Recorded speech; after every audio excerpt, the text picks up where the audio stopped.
Ողջունում եմ, սիրելի ժողովուրդ,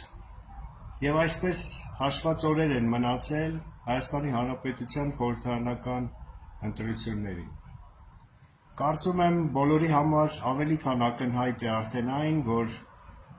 այս խորհրդարանական ընտրությունները ունեն հստակ աշխարհաքաղաքական ենթատեքստ եւ Հայաստանում գալիք ազգային ժողովի ընտրությունները լինելու են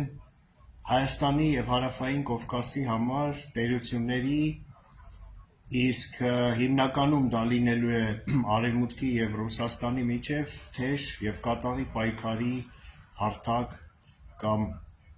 բեմ։ Ես ավելի քան վստահ եմ, որ այս ընտրություններով չէ, որ ամեն ինչ կավարտվի, ճիշտ հակառակը, այս ընտրություններով դեռ ամեն ինչ սկսվում է։ Եվ ես ավելի քան վստահ եմ, որ Հայաստանի իշխանափոխության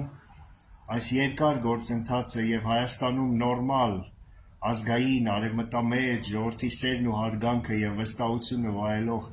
իշխանության ձևավորման այս երկար գործընթացը դեռ կշարունակվի նույնիսկ ընտրություններից հետո։ Եվ վերջնականապես այդ գործընթացը կավարտվի եւ Հայաստանում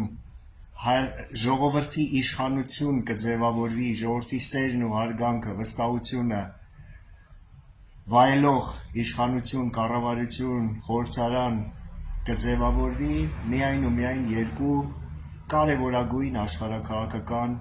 իրադարձություններից հետո՝ Ռուսաստանի չեկիստական ռեժիմի տապալում եւ Իրան-Արևմուտք հարաբերությունների կարգավորում։ Միայն դրանից հետո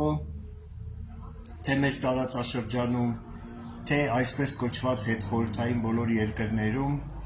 կավարտվի ազատագրման, ապագաղութացման այն երկար սպասված գործընթացը եւ կձևավորվի այն իշխանություն, որը արդեն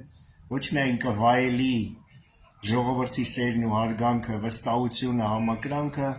այլև ի վիճակի կլինի լուծել իր առջև կանգնած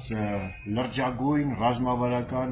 խնդիրներ եւ այդ իշխանությունը արդեն կվայելի նաեւ հարգանքը եւ վստահությունը